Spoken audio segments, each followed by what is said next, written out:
Every product in your catalog is doing one of three things right now. It's making you money, it's bleeding you dry, or it's sitting in purgatory eating cash while you hope it figures itself out. In the next 20 minutes, I'm going to walk you through the exact audit I run when I step into a DTC brand and figure out which products to kill, to fix, and to pour gas on. This isn't theory. This is the same systems that save brands hundreds of thousands of dollars. And it starts with 5 supply chain bottlenecks that tells you everything. Now, let me tell you about Maya. Maya had a product she kept alive for 18 months that was losing $4 on every single sale. It was her first SKU. The product she built the brand around still had loyal customers, still sold 200 units a month consistent, but when we did the full contribution margin audit, it was at 3%. When you allocated overhead, she was losing money every time someone clicked buy. Now, if you watched my first video in this series, the contribution margin playbook, you already know the difference between gross margin and contribution margin. Maya's gross margin looked healthy. Her contribution margin told the real story. So if you haven't watched the contribution margin playbook, I'll link it in the description and at the end of this video. That's the foundation for everything we're doing today. The day she finally discontinued it, nothing happened. A few customers' emails. Within 60 days, nobody remembered. But her overall profit margin improved immediately. So here's the thing. Maya's not unusual. Almost every brand I audit has product like this. And the reason they survive isn't because the data isn't there. It's because the founder never looked at the data through the right lens. So today, I'm giving you that lens, 5 bottlenecks. Each one tells you something specific about whether a product is a kill, a fix, or a scale. Now, let's go. Here's what most founders call margin. Revenue minus cost of goods, and that's it. And that number is a lie. Because real contribution margin includes everything that touches the product on the way to the customer. COGS, inbound freight, outbound shipping, pick and pack, returns, payment processing, and customer acquisition cost. When you add all that up, the product you thought was at 50% margin might actually be at 12%. I did an entire deep dive on this in my last video, the real cost of that product. In that one, I walked through 4 real founder stories where the gap between what they thought their product cost and what it actually cost was 30 to 50%. If your jaw isn't on the floor after watching that one, check your numbers again. And here's the framework that makes the decision objective. Under 5% contribution margin with no realistic path to improvement, that's a kill. Between 5 and 15% with clear levers you can pull, that's a fix. Over 20%, that's a scale. Pour gas on it. Notice the end conditions. They matter. A 3% product isn't automatically a kill if you have a clear path to fix it. And a 10% product isn't automatically a fix if you're already tried everything. The criteria force you to be honest about reality, not hopeful about possibilities. Do this now. Pull your full contribution margin for every SKU, not gross margin, full CM with freight, fulfillment, returns, and CAC. Sort them into the 3 buckets. If you need help building this report, go watch video 1 first. I gave you the exact spreadsheet structure. The second bottleneck that reveals whether a product lives or dies, you don't actually know how fast it sells. Most founders track weekly sales, monthly sales, Shopify snapshots, but velocity lives at the daily level. And velocity is the heartbeat of your inventory decisions. Inventory planning equals velocity times lead time. If you don't know how fast you're selling, you don't know when you'll run out. And when you don't know when you'll run out, you do the thing that kills more products than bad reviews. You overbuy. You panic order huge batches, you lock up cash in 6 months of inventory because it feels safe. And now your fixed product that was at 12% margin is drowning in warehousing costs that drag it below 5%. Remember the home decor brand from my last video? They ordered 8,000 units on a trend. The trend peaked before inventory arrived, and just storing that product cost them $30,500 beyond the original investment. That's what broken velocity data does. It turns your warehouse into a cash crematorium. Every SKU has its own behavior and it needs its own treatment. Your hero SKU, steady, predictable. This is your scale candidate. Tight replenishment. Loop safety stock, never let it go out. Your seasonal SKU, plan it like a campaign with a start and end date. Your spiky SKU, driven by ads or influencers, don't forecast the same as steady sellers. Your new SKU is unknown, small initial batches. Earn the right to a bigger order. When you forecast all SKUs the same way, you break your cash flow. You subsidize your losers with your winners. So do this now. Pull daily velocity for your top 10 SKUs over the last 8 weeks. Classify each one by behavior type. I bet at least 2 are getting the completely wrong inventory treatment. If you only have one factory, you don't have a supply chain, you have a risk. Your supplier raises prices 8% because they know you have nowhere else to go. Your lead time jumps from 30 to 50 days because they prioritize a bigger client. A QC batch fails and you can't reroute production. This is one of the biggest differences between 7-figure and 8-figure brands. The ones who scale have vendor depth. The ones who plateau have vendor dependency. And here's where this connects to kill, fix, and scale. When a product lands in the fix bucket, the very first lever is COGS renegotiation. Let me give you a real example. Carlos had a kitchen product stuck at 8% CM. He didn't want to kill it, but he couldn't keep it at 8%.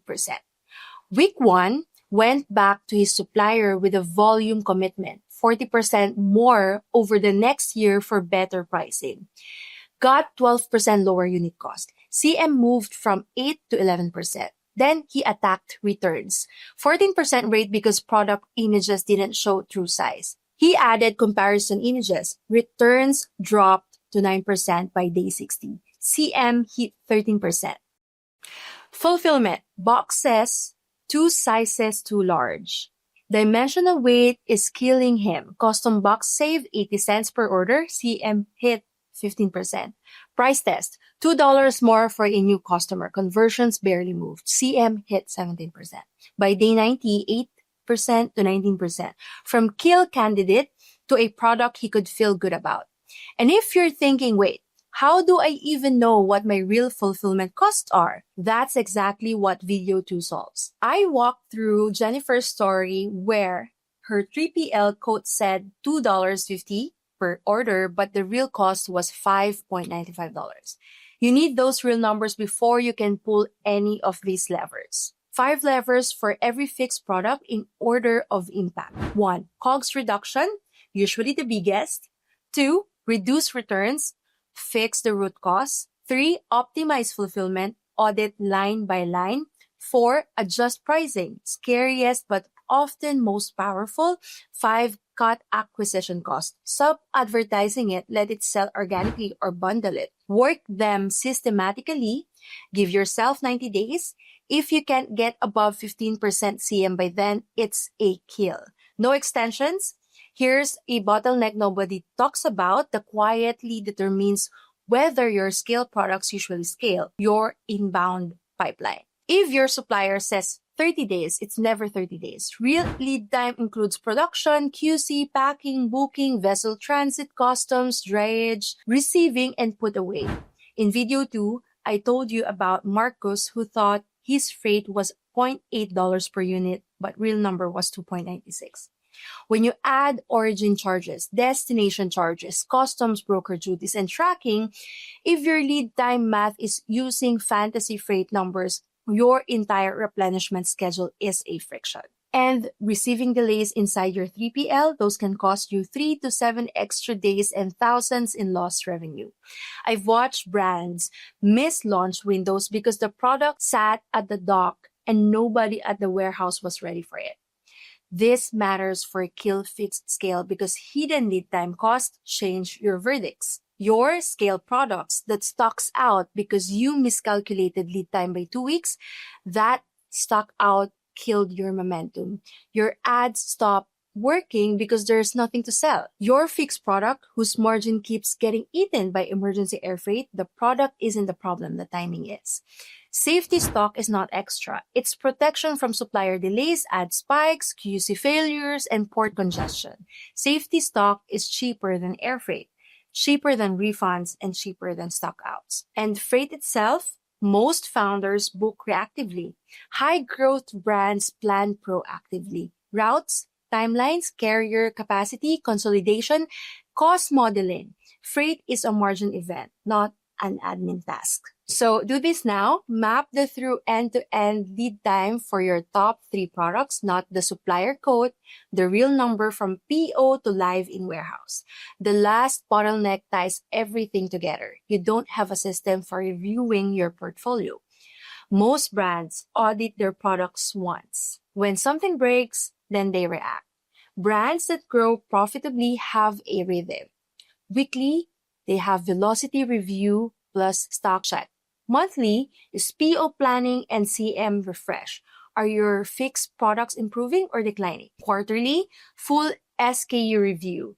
Kill, fix, scale, sort on the entire catalog. And yearly, supplier negotiation season. In video 1, I showed you exactly how to build a CM by SKU report and told you to update it monthly. This is where the report lives inside your business. It's not a one-time exercise. It's the monthly heartbeat of your kill, fix, scale rhythm. And here's the rebalancing piece. Every brand has slow SKUs, dead SKUs, old packaging, duplicate variants.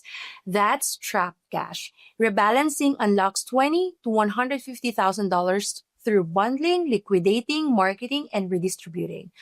Our clients unlock that just from this exercise alone.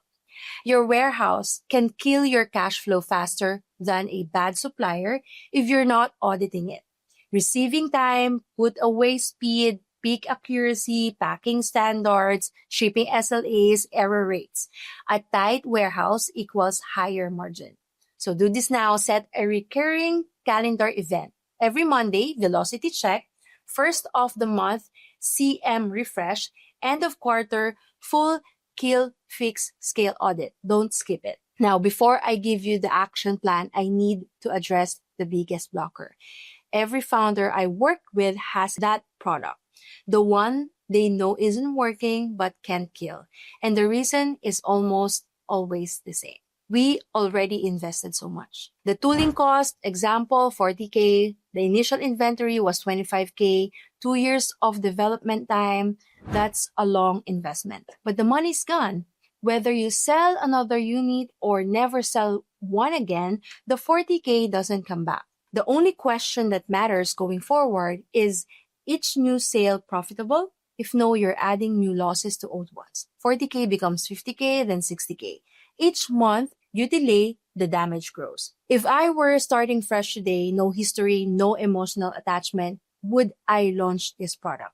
If the answer is no, it's a kill. Daniel had a product doing $180K a year in revenue, third best seller by volume, CM after audit, 2%. We stopped advertising, raised the price 15%, cleared inventory with a while supplies last campaign, reallocated everything to his scale products. Revenue dropped 8% the quarter after the kill.